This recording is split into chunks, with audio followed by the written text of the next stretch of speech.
Ceci est un livre audio autogénéré par Google. Chapitre 1. Les anneaux de la Solidarité. Après avoir interpellé en vain les pouvoirs publics sur la nécessité de la création d'une structure d'accueil d'urgence et faute de locaux appropriés, je vois ma boutique se transformer au fil du temps en un lieu d'accueil. Je reçois des appels à longueur de journée, n'ayant aucun lien avec mon domaine de travail. Je me suis mise à gérer simultanément la boutique Elle & Ben, dont je suis la gérante, et les affaires courantes ayant trait à la détresse des uns et des autres, mais aussi à informer et orienter tous ceux et toutes celles qui m'en faisaient la demande. Force est de constater que je suis devenue malgré moi, la confidente idéale de tous ceux et toutes celles qui ont un besoin de se confier, et que j'ai le bonheur de retrouver sur mon chemin. J'ai fait de la solidarité mon cheval de bataille. Je reste à l'écoute de ceux qui en expriment le besoin en leur apportant autant que faire se peut un soutien moral, matériel et logistique. Je leur offre la chaleur humaine et le réconfort moral. J'écris pour ne pas oublier et surtout pour laisser un témoignage lourd d'émotions et riche d'enseignements. Témoignage 1. Un après-midi, une dame d'un certain âge poussa la porte de ma boutique. Je la saluai avec chaleur comme on sait le faire en Afrique. Je savais qu'à la boutique Elle & Ben, il n'y avait rien qui pouvait l'intéresser. Si elle était là, c'est qu'il y avait une raison. Je discutais avec elle pendant un moment. Elle me raconta sa vie, le beau et le mauvais temps, la société d'aujourd'hui et ses manquements, bref, nous avons fait le tour d'horizon. Je ne vais pas vous retenir plus longtemps, dit-elle. Je dois vous embêter avec mes histoires, et puis j'ai besoin de me reposer un peu, je me sens si fatiguée. Non, pourquoi dites-vous cela, vous ne m'embêtez nullement. Tu es si gentille, oh excusez-moi, je vous ai tutoyé. Ce n'est rien, en Afrique, on a l'habitude de se tutoyer, cela ne me gêne guère. Alors on peut se tutoyer, je me prénomme Bernadette et toi ? Eugénie. L'impératrice Eugénie, un prénom extraordinaire, Eugénie signifie bien-née, tu le sais ? Non. Eh bien, tu le sais maintenant. Au revoir, Eugénie. À bientôt, Bernadette. Avant de rentrer chez elle, elle me confia que cela faisait des mois qu'elle n'avait parlé à personne, non pas parce qu'elle ne voulait pas, mais parce qu'elle n'avait personne à qui parler. Elle ajouta qu'elle était très heureuse de mon accueil, que j'étais une personne bien, puis elle me conseilla de ne rien changer à ma manière de me comporter. Témoignage 2. Quelques mois plus tard, je me souviens c'était au mois de mars 2003, pendant le vote pour les élections régionales, une dame d'une cinquantaine d'années passées poussa la porte de Elle & Ben. Je la saluai avec courtoisie et très émue. Elle m'avoua qu'elle me trouvait sympathique et que quelque chose au fond d'elle lui conseillait de se confier à moi. N'hésitez pas, lui dis-je, si vous le sentez ainsi. C'est alors qu'elle sortit cette phrase horrible. Et si je vous disais que je vais me suicider ce soir ? Je ne trouvais pas quoi dire sur le champ, sûrement parce que je n'avais pas encore saisi le sens de la démarche. Je restai muette pendant un moment. Cela vous étonne, que je m'adresse à vous en ces termes ? Excusez-moi si je vous ai perturbé, ce n'était pas volontaire. En effet, répondis-je, mais ce n'est rien. Poursuivez, je vous prie. Je m'explique, reprit la dame. Alors elle commença son récit. J'ai compris qu'il fallait la laisser parler parce qu'elle avait des choses à dire, elle s'expliqua longuement et je l'écoutais sans l'interrompre. Voilà. J'ai travaillé toute ma vie en tant qu'animatrice dans de grandes foires, je ne voyais pas le temps passer. J'ai eu un ami dans ma vie, depuis il est mort et je vis seule. Comme je passais tout mon temps à mon travail, cela me faisait oublier mes soucis, mais le problème c'est que j'ai 55 ans aujourd'hui, je viens de prendre ma retraite et je me retrouve subitement seule au milieu de 55 millions d'individus. Je passe des jours entiers sans parler à personne. Quand j'appelle à mon travail, on me répond que je n'y ai plus ma place. Soit je deviens folle, soit je me suicide. Vous suicider ? Est-ce l'unique solution ? Rétorquai-je. Vous dites cela parce que vous n'êtes pas à ma place. Si vous y étiez, vous verriez les choses autrement. Avez-vous déjà rencontré des associations s'occupant des personnes retraitées ? Oui, mais il n'y a que des personnes âgées, et moi je ne me sens pas bien de ce milieu, je recherche un milieu où je pourrais trouver mon compte. Je ne sais quoi vous dire, je n'ai pas de compétences dans ce domaine, mais je me renseignerai auprès de la mairie pour voir ce qu'il en est. Vous êtes bien sympa, mais je vous assure que c'est peine perdue car j'ai déjà moi-même accompli cette démarche. Nous nous sommes dit au revoir, et je ne l'ai plus revu. Entre-temps, je me suis rendu à la mairie de mon arrondissement pour me renseigner au sujet des structures existantes pouvant répondre aux attentes des personnes retraitées. La dame avait raison. Il existe une association de soutien aux personnes âgées, et cela ne correspondait pas à ce qu'elle recherchait. Chapitre 2. Les chaînes de l'esclavage d'aujourd'hui. 1. Le colloque. Du 14 au 16 mars 2002, je présidais un colloque ayant pour thème « Femmes à l'épreuve des nouvelles formes d'esclavage », avec pour invitée d'honneur la présidente de l'association France Liberté. Étaient également présents des intervenants de haut niveau à savoir un docteur en sociologie venu du Canada, des historiens, des écrivains, des responsables associatifs de toutes les communautés, responsables de l'association Femmes Solidaires, du Comité contre l'esclavage moderne, de l'Association amicale du Nid, de la Fédération internationale et démocratique des femmes, des représentants de la ville de Lyon, la députée européenne, un maître de conférence de L'. Université Lyon 2 et le sous-préfet du Rhône venu représenter le préfet, le tout sous la présidence d'honneur de Madame le maire du 9e arrondissement de Lyon. Une visite de la Maison de la Négritude et des Droits de l'Homme à Champagney, en Haute-Saône, a clôturé le colloque. Cette maison, fondée en 1971, est animée par une association, les Vœux de Champagney, créée en 1974. Elle est soutenue et encouragée par l'UNESCO, et son objectif principal est de perpétuer la mémoire de l'esclavage d'hier, pour lutter contre l'oubli et dénoncer toute pratique esclavagiste.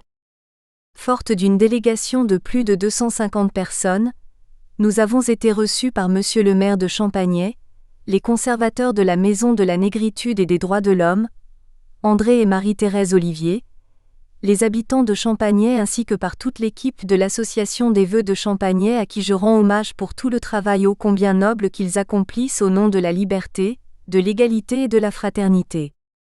Je participais presque au même moment aux travaux d'enquête, d'évaluation et d'information réalisés tout au long de cette année par les 6 commissions permanentes, les commissions d'enquête et les délégations de l'Assemblée nationale sur l'esclavage en France aujourd'hui. Les échos allaient bon train, d'autant plus que l'esclavage moderne était devenu un sujet d'actualité. Il fallait informer la communauté sur ce qui devenait un fléau. Plusieurs cas d'esclavage étaient cités, notamment dans la communauté africaine, avec des exemples précis et vivants. La télévision et les radios en ont fait écho. L'angoisse était montée d'un cran. Ce colloque reçut le label de l'UNESCO et remporta un succès de nos jours inégalé. Tout le monde a reconnu aux organisatrices leur capacité de mobilisation tant des personnalités variées que du grand public venu de tous les coins de France, sans oublier la pertinence et l'actualité du problème. En France comme ailleurs, les femmes sont aussi confrontées à ce genre d'injustice. Le rapport de la députée, vice-présidente de l'Assemblée nationale et présidente de la mission d'information parlementaire sur les diverses formes contemporaines d'esclavage moderne, reconnaît l'existence de l'esclavage moderne en France sous ses différentes formes. L'esclavage économique, l'esclavage domestique et surtout l'esclavage sexuel qui se développe à une vitesse soutenue. En Afrique, les multiples pressions exercées par les Occidentaux, entre autres la politique d'assimilation dans les pays en voie de développement, favorisent la déstabilisation de l'économie entraînant l'expropriation et l'appauvrissement des citoyens. La forme d'esclavage la plus sournoise reste l'ignorance et l'obscurantisme que de nombreux pays, en particulier les pays d'Afrique, cultivent pour justement garder ces populations soumises. L'esclavage moderne existe aussi parce que les lois en matière d'asile politique et d'immigration sont insuffisantes par rapport à la réalité actuelle. 2. Différents types d'esclavage. C'est pendant la préparation du colloque que les appels nous sont parvenus de tous les coins de la France, faisant état de multiples cas de maltraitance ayant le visage de l'esclavage. C'est la traite des êtres humains, acte odieux qui devient chaque jour plus préoccupant car de plus en plus structuré. Cette traite couvre l'exploitation dans le travail, l'esclavage économique et domestique et l'exploitation sexuelle. A. Esclavage économique. Pour des raisons différentes, les Africains quittent leur pays natal soit pour trouver refuge en Europe dans le cas de l'exil forcé, soit pour immigrer et rechercher une vie meilleure. Leur diplôme en main, ils arrivent en pensant les échanger contre un emploi à la hauteur de leur niveau d'études. Ils sont vite déçus quand ils se rendent compte qu'on leur demande de vendre plus leurs forces que leurs connaissances. Cela est visible quand on jette un regard sur les emplois qu'ils occupent dans la plonge, la manutention, la garde d'enfants, le ménage ou encore le gardiennage. Chaque jour devient une corvée.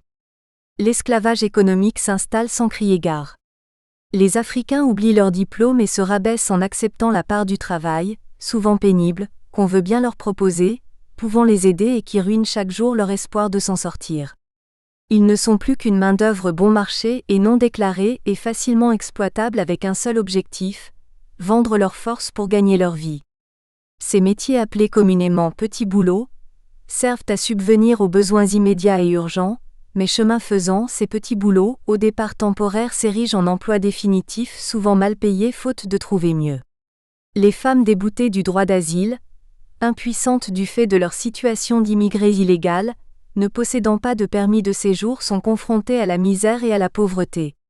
Elles se retrouvent à la merci des personnes sans vergogne, sont victimes des pratiques redoutables et se consacrent au travail au noir qu'implique une situation de faiblesse et qui oblige d'accepter n'importe quel travail pour survivre. Leurs conditions d'hébergement et de travail sont déplorables. B. Esclavage domestique. L'esclavage domestique est le plus méprisable. Des hommes mal intentionnés se rendent en Afrique, sous prétexte d'épouser des filles. Ils les ramènent en Europe où elles sont utilisées pour effectuer les basses besognes. Elles se retrouvent femmes de ménage ou bonnes à tout faire. Elles sont souvent abandonnées à elles-mêmes, isolées et maltraitées. Elles sont coupées de leur famille, et il leur est interdit d'envoyer ou de recevoir des nouvelles. Leurs papiers d'identité sont confisqués.